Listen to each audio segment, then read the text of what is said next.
రాజులకు రాజు ప్రభులో ప్రభు అయిన యేసుక్రీస్తు నామమున మీకు శుభములు. ఈరోజు దేవుడు మనకు అనుగ్రహించిన వాక్య ధ్యానము ప్రసంగి గ్రంథము 5వ అధ్యాయము 19వ వచనము.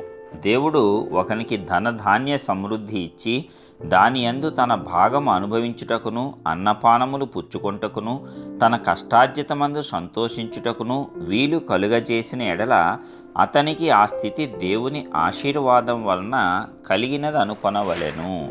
ప్రియులారా, ఈ వాక్య ధ్యానాన్ని మనం పరిశీలించినప్పుడు దేవుడు గనక ఒకనికి ధనము ధాన్యము సమృద్ధి మరి ఈ రీతిగా ఇచ్చి అతను అనుభవించటానికి దీర్ఘాయువు ఆరోగ్యము సంతోషించటానికి మరి వీలు కలుగజేసి ఆ సమయాన్ని గనక అనుగ్రహించినట్లయితే మనము దేవుడే అతనికి దయచేశాడు అనుకోవాలి తప్పిస్తే అతన్ని దూషించకూడదు, కించపరచకూడదు, అవమానించకూడదు, లేక అసూయ పెట్టుకోకూడదు. ఇదంతా కూడా నీవు ఆ వ్యక్తి మీద చూపించేది కాదు, దేవుని మీద చూపించేదిగా ఉంటుంది. మరి ఇదే విషయాన్ని కయీను హేబేలు అనే ఇద్దరు సోదరుల విషయంలో మనం చూడవచ్చు. మరి కయీను పంటను సేద్యపరిచేటువంటి వాడు, హేబేలు గొర్రెల కాపరి. హేబేలు దేవునికి అర్పణ అర్పించాలనుకున్నాడు, కయీను అర్పణ అర్పించాలనుకున్నాడు. అయితే హేబేలు దేవునికి శ్రేష్టమైనది ఇవ్వాలనుకున్నాడు. మరి కయీను ఇచ్చినది ఎట్లాగుంది? అతను అంత శ్రద్ధ చూపించి ఇచ్చినట్లుగా లేదు. దేవుడు ఎవరి అర్పణను అంగీకరించాడు? హేబేలు యొక్క అర్పణను అంగీకరించాడు. మరి తన తమ్ముడి యొక్క అర్పణ ఎందుకు అంగీకరించాడు, తనది ఎందుకు అంగీకరించలేదని కయీను దేవుని యొద్ద విచారణ చేస్తే బాగుండేది. కానీ అతను ద్వేషించాడు, అసూయ చెందాడు, తన తమ్ముడి మీద పగ పెట్టుకున్నాడు. దేనికి? దేవుడు అతని కానుకను అంగీకరించటం వల్ల. దేవుడు అతనికి ఇచ్చాడు, అతనిది అంగీకరించాడు, అతని సంతోషంతో దేవునికి ఇచ్చాడు. దానిని బట్టి కయీనుకు అసూయ వచ్చింది. కాబట్టి దేవుడు ఇచ్చిన దాని మీద నీవు అసూయ చెందకూడదు. ఈ లోకంలో కూడా మనం ఎవరైనా సరే మొదట లేమిలో ఉండి తర్వాత సమృద్ధిని గనక పొందుకున్నట్లయితే వీడు ఏదో చేశాడు, ఏదో చేయరానిది చేశాడు, మోసములు చేశాడు, లేకపోతే ఇంత త్వరగా ఇతనికి ఎలాగ వస్తుంది అని సర్వసాధారణంగా మనుష్యులందరూ కూడా ఆ వ్యక్తి మీద ఆక్షేపణ చేయటం అనేది మనం చూస్తూ ఉంటాం. అందుకే మన నోటిని మనం కాచుకోవాలి. ఒకవేళ దేవుడు గనక అతనికి అనుగ్రహించి ఉన్నట్లయితే నీవు దేవునికి విరోధముగా మాట్లాడినట్టు, దేవుడి మీద అసూయ చెందినట్లు, దేవుడి మీద నీవు పగ పెంచుకున్నట్లు అది ఎంత మాత్రమూ మనకు కూడదు. కాబట్టి ఒక వ్యక్తికి దేవుడు ఈ సమస్తము అనుగ్రహించి అతను సంతోషంగా ఉండటానికి దీర్ఘాయువు రోగాలు లేకుండా ఇస్తే సంతోషంగా అతని కుటుంబంతో ఆనందంగా ఉంటే మనం ఎందుకు అసూయ చెందటం?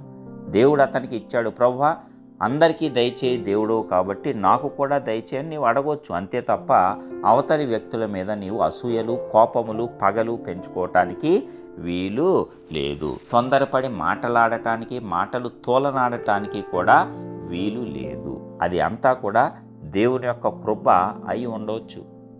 కాబట్టి ఒకవేళ ఇప్పటి వరకు పొరపాటున ఎవరినైనా అలాగ మనం ఉద్దేశించి ఉన్నట్లయితే పశ్చాత్తాపడదాం, దేవుని యొద్ద మొరపెడదాం. ఇక నుంచి మాత్రము దేవుడు ఎవరికైనా ధనధాన్య సమృద్ధి ఇచ్చి దాన్ని అనుభవించడానికి దీర్ఘాయువును, ఆ దీర్ఘాయువు అనుభవించడానికి ఆరోగ్యమును సంతోషమును చక్కగా తన కుటుంబంతో కష్టార్జితంతో అతను సంతోషిస్తూ ఆశీర్వదింపబడిన ఎడల అది దేవుని వల్ల కలిగింది అని మనం అనుకుందాం. ఎదుటి వ్యక్తిని చూసి అసూయ చెందుట దేవునికి ఇష్టం ఉండదు. ఓకే, కాబట్టి మనమందరము ఆ దేవుణ్ణి ఘనపరుద్దాము. దేవుణ్ణి దూషించేటువంటి అవకాశము మన నోటికి ఇవ్వకుండా కాచుకుందాము. మన పెదవుల ద్వారమునకు కాపు పెట్టుకొని ఒకరిని ఆశీర్వదించిన దేవుడు అందరినీ ఆశీర్వదించడానికి సమర్థుడు. తగిన కాలమందు మనల్ని ఆయన ఆశీర్వదిస్తాడు. కాబట్టి ఆయన బలమైనటువంటి రెక్కల నీడన ఆ ఆశీర్వాదం యొక్క కాపుదల కొరకు మనం వేచి ఉందాము. అంతే తప్ప ఇతరుల యొక్క అభివృద్ధిని, ఇతరుల యొక్క దేవుని ఆశీర్వాదంను చూచి కయీను వలె సౌలు వలె మనము అసూయ చెందవద్దు. దేవుడు ప్రతి ఒక్కరిని ఆశీర్వదించేటువంటి దేవుడు. అసూయ మరణమంత చెడ్డది. సౌలు కూడా దావీదు మీద అసూయ చెంది చంపటానికి వెళ్ళిపోయాడు. కాబట్టి ఇలాంటివి ఘోరమైన పాతకాలు మనకు అంటకుండా మొదటలోనే మనము దానిని అణిచివేద్దాము. దేవుని శక్తితో కృపతో ముందుకు సాగుదాం. ప్రార్థిద్దాం.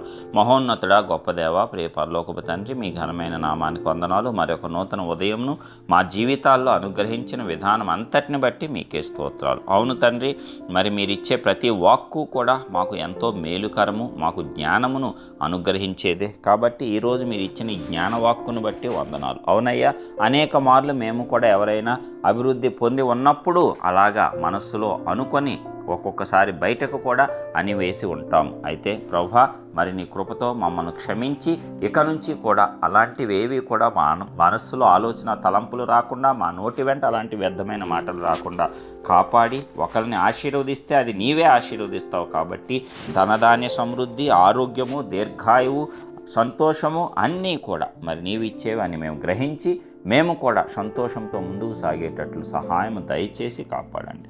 యేసు పరిశుద్ధ నామమున ప్రార్థించి పొందుచున్నాం పరలోకపు తండ్రి. ఆమేన్.